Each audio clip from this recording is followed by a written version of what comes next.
Hello and welcome to Equity Education, the chemistry edition. And today we're going to be looking at something called intermolecular forces. And I'd like you to take out your booklet and we'll begin now. Okay, so what is an intermolecular force? Well, we can describe an intermolecular force as the forces between molecules. Okay, so you may hear another word as well, which sounds very similar to intermolecular force, but it's very different, and that's called intramolecular force. Now, intramolecular force means the force of attraction within a molecule, which is completely different to intermolecular force, which means the force of attraction between two molecules. So if this is one of my molecules, this is my other molecule, this between here is the intermolecular force. My intramolecular force would be in this one molecule. Okay, so now we've got that out of the way, we'll move on. So intermolecular forces, what are they? So, intermolecular forces are weak force of attraction. And because they're weak, they require little energy to overcome them. And structures that generally have intermolecular forces as their strongest force of attraction are usually simple molecular structures. And we can give some examples of simple molecular structures before we go on and see if you can do it yourself. So we'll use CH4, which you should know is methane, HCl, hydrogen chloride, and let's use H2O, which I'm not sure you've all seen before, which is obviously water. Okay, so we've got three types of intermolecular force, and we'll name them now. So our first type is induced dipole to dipole force. I'm just going to put in brackets London force. So you may see it called London force, you may see it called Van der Waals force. They all mean basically the same thing. Okay, our next type of force is a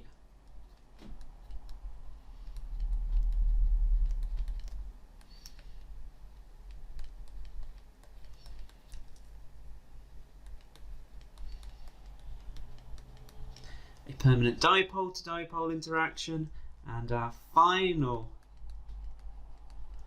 intermolecular force is hydrogen bonding. Okay, so now we know our three types of force. You need to know what are the strength of these forces. Okay, so the strength of our forces. Our weakest force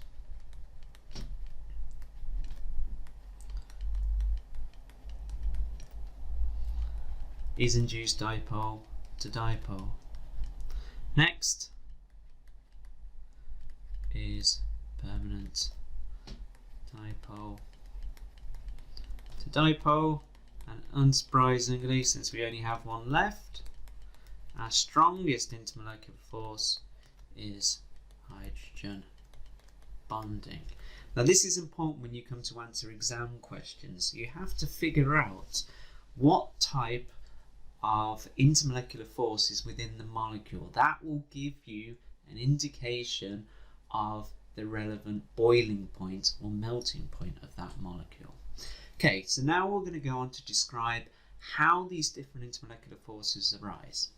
Okay, so onto induced dipole-dipole interactions. So it's important to state, first of all, that all molecules have induced dipole-dipole interactions, or as I said before, you may see it called London forces, means the same thing. So all molecules, when they're in their solid state and their liquid state, certain to their gas state, all have induced dipole-dipole interactions. If they didn't, even though because it's the weakest force, everything would be a gas. Yeah. So they must have. Every single molecule will have some form of induced dipole-dipole interactions.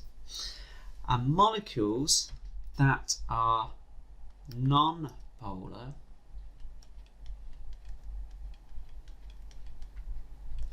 usually have induced dipole-dipole interactions.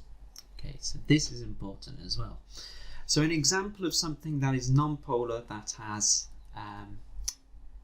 induced dipole-dipole interactions, as we've said before, is, or at the top, would be CH4. Okay, so it's also important to know how these induced dipole-dipole interactions arise. So we're going to draw a diagram, and you may need to know this in exam, so it is important. So I'm going to have two atoms or two molecules.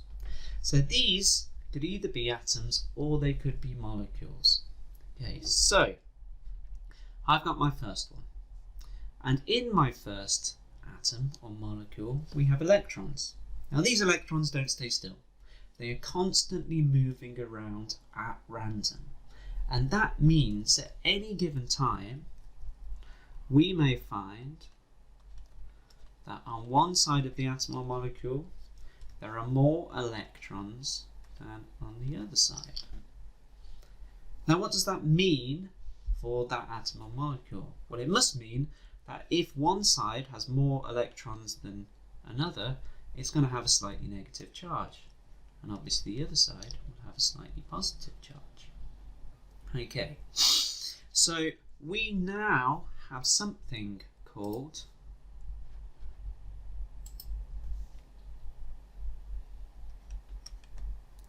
an instantaneous dipole. Why is it called an instantaneous dipole? Well, it's called an instantaneous dipole because it suddenly happened. It was a random event and it just happened. It was instantaneous. Now, we have another atom or molecule, which is here, and as it approaches other atom and molecule, something happens. And what do you think happens? Well, as this atom or molecule approaches this molecule which has instantaneous dipoles, the electrons are going to, the electrons are obviously going to move away. So they're going to shift onto this side of the atom or molecule, which means we're going to have fewer electrons on this side. Why do they shift, or why do they move away? Because we have this slightly negative region on this atom or molecule, which repels our like force, which is negative, to the other side. So, what again happens on this molecule? We get one side which is delta positive, and we get another side which is delta negative. Small positive, small negative. Now if you look here, we have a small negative on this atom or molecule and we have a small positive on this atom or molecule. What do you think happens? Unsurprisingly, they attract. And it's this force of attraction between these which means that we have a force of attraction, and we'll call this force of attraction the London force, which is an example of induced dipole to dipole interaction. There is one thing I forgot to label, and this is this molecule here. Now this molecule hasn't had an instantaneous dipole, it has an induced dipole, and that is because it has been forced to get this dipole because it's approached this other molecule. Okay, so it's now important to be able to describe this for the exam. It doesn't come up very often, as I said before, but it's important to know. So, describing that example or that diagram, we can say induced dipole to dipole interactions, they arise due to the random movement of electrons. This means at any given time, one area of an atom or molecule may contain more electrons than another, as we have shown up here. This forms an, as we labelled, an instantaneous dipole, because it just happens.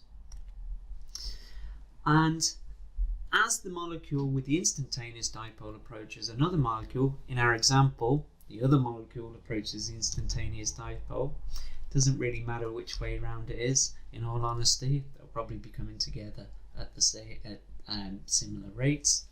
So as the molecule with the instantaneous dipole approaches another molecule, it induces a dipole as the electrons in the neighbouring molecule are repelled away, as we have shown in the diagram above.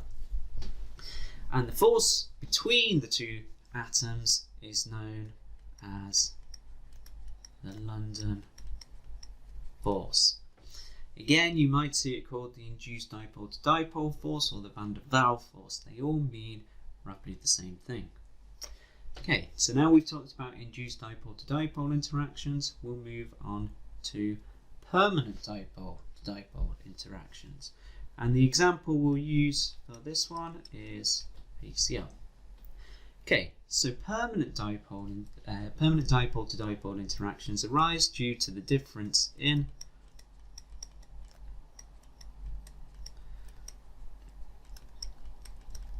electronegativity between atoms within a molecule. Okay, so what does electronegativity mean? So, definition for electronegativity is the ability of an atom to pull electrons towards itself in a covalent bond. Okay, and there's a hint as well. So, the closer an atom is to the top left of the periodic table, the more electronegative the atom is. And we can describe this using our HCl. Okay, so we have our HCl. Chlorine is closer to the top of the left hand of the periodic table, which means it's the more electronegative element or atom compared to hydrogen. Now here we have a single covalent bond, and within this single covalent bond we have electrons being shared. Now if this was equal electronegativity between the hydrogen and chlorine, we'd expect to find the electrons in the middle, but we don't, because chlorine is more electronegative than hydrogen. The chlorine, the electrons are pulled closer to the chlorine atom. Because these electrons are close to the chlorine atom, we get a delta positive on the chlorine, and unsurprisingly we get a delta positive on the hydrogen. Okay, and we can describe this molecule as something. So a molecule that has a permanent dipole is said to be polar. And you will also need to be able to draw some of these permanent dipole to dipole interactions. And we'll take the example of hydrogen chloride again. So I have my hydrogen chloride molecule, I have another hydrogen chloride molecule. Now, as we've said before up here, because of the difference in electronegativity, this molecule is polar, which means we have a delta positive and delta negative.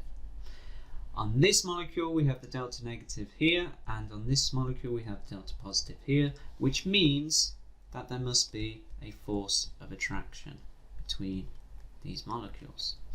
Now, unsurprisingly, this force of attraction is called a permanent dipole to dipole interaction. Now, be careful with this, yeah? It's called intermolecular force. So that means it is the force between molecules. It's not the force in this molecule. We can say this hydrogen chloride molecule has a polar bond, it does, but the force of attraction between these molecules is permanent dipole to dipole interaction. Okay, so moving on. There is a weak electrostatic force of attraction between the molecules. This is known as, unsurprisingly, you need to write it again to get used to writing these words, these important words, permanent dipole to dipole interaction. Okay, and last but not least, the strongest type of intermolecular force, known as hydrogen bonding. So, simple way to work out whether a molecule will have hydrogen bonding. So hydrogen bonding occurs when either a nitrogen, oxygen, or fluorine atom is attached to a hydrogen atom. So not all of them, it's just either nitrogen, oxygen, or fluorine attached to a hydrogen atom. Okay, and as we've said before, hydrogen bonding is the strongest type of intermolecular force, and hydrogen bonding occurs between lone pairs on nitrogen, oxygen, and fluorine, and a slightly positive hydrogen atom on a neighbouring molecule. Just before we go to do the example, so you can see here, I've called it NOF, and that's an easy way to remember it. So if you have nitrogen, oxygen, or fluorine attached to a hydrogen, you know there's going to be hydrogen bonding, so NOF. Okay, and as a quick side point, if you don't know what lone pairs are pairs of electrons that are not involved in bonding around an atom. Okay, so in the exams you're definitely going to have to draw hydrogen bonding. It is one of the things which comes up the most. Yeah, so you have to get this right, and they're quite sticklers for it. Okay, so an example of hydrogen bonding. So it's an intermolecular force between molecules of water, for example. Right, now, as above, oxygen is electronegative, hydrogen is not. So we form polar bonds within this molecule. But we also have lone pairs on the oxygen, which we represent as two little dots.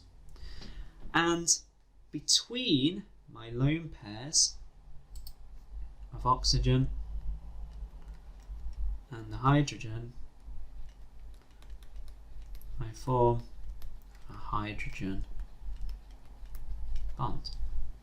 Okay, so as I said, they're quite sticklers when it comes to drawing these diagrams. So you must remember to include the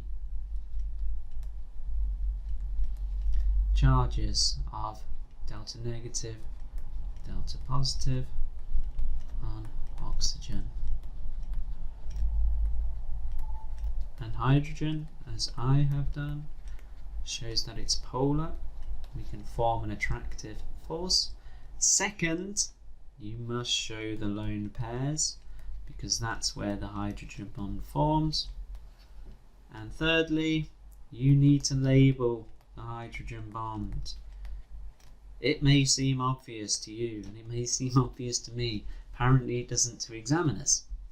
Okay, so we've been through all of our three types of intermolecular forces and how they arise.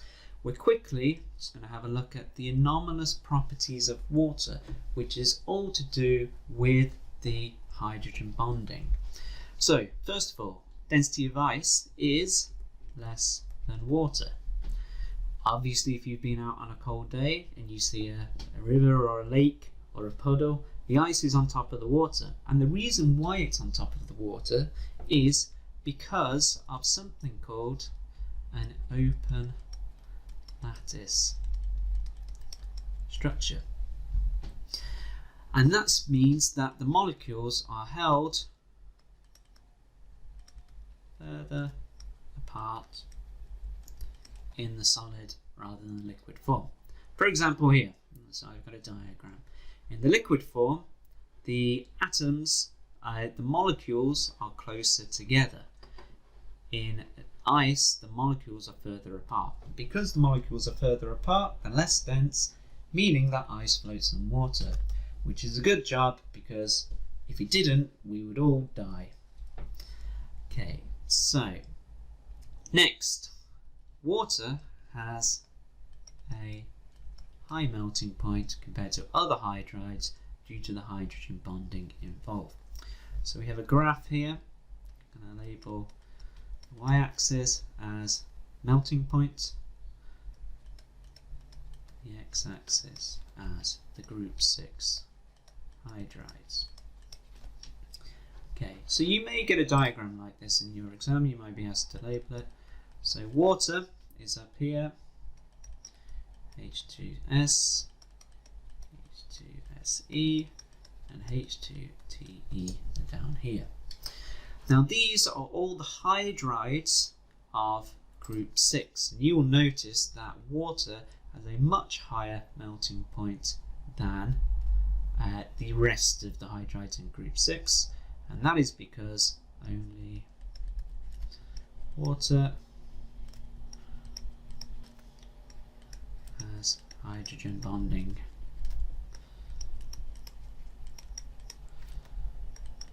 in the hydrides of group 6, which obviously is the strongest type of intermolecular force, so it's going to have the highest melting and boiling points. Okay, right, so finished with the explanations. Now it's over to you to answer the following questions. First one is state the strongest intermolecular force of attraction between the following molecules and draw a diagram for each: ammonia and water, molecules of hydrogen and bromide, molecules of methane, and describe how induced dipole-dipole interactions arise. Now I know we've just been through that, but you're going to have to write it for yourself. Don't just copy it. Okay, so I will be back in a minute. You have a go at completing this, and I will see you soon. Okay, let's have a look and see how you got on. So, answering the following question, state the strongest intermolecular force of attraction between the following molecules and draw a diagram for each. Right, so we have ammonia and water, which is a bit different to the examples we gave, because in water we only gave examples of the same type of molecules. However, if you remember that our rule for working out hydrogen bonding is enough nitrogen, oxygen or fluorine attached to hydrogen. So ammonia has nitrogen attached to hydrogen, so NH3, and water has H2O, which means, unsurprisingly, we are going to have hydrogen bonding between these two molecules.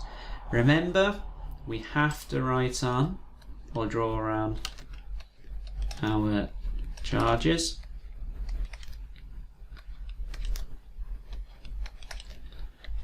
And if you've remembered what else, we also need our lone pairs on nitrogen and oxygen.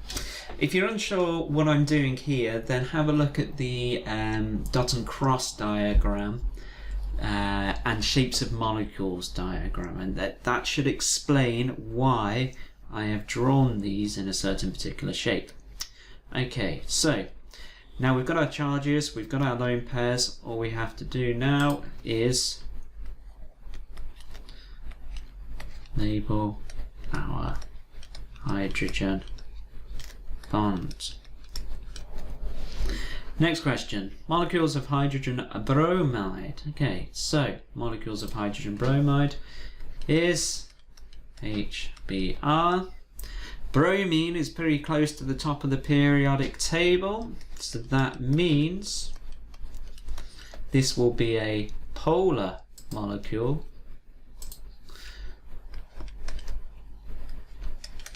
So it will look like this. Can have my other molecule. That's a delta, very good one. And now we have a delta negative here, a delta positive here. We're going to have attraction between these.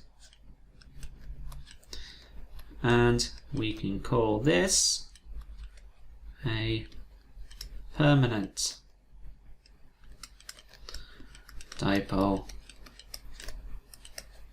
to dipole interaction, because we have a polar bond within these molecules. Okay, molecules of methane.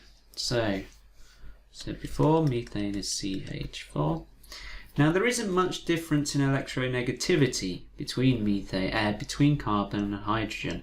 That means we don't have a polar bond like this, which means that methane is non-polar. And if you remember from our description up above, usually molecules that are non-polar will have induced dipole to dipole interactions, and this is what methane has.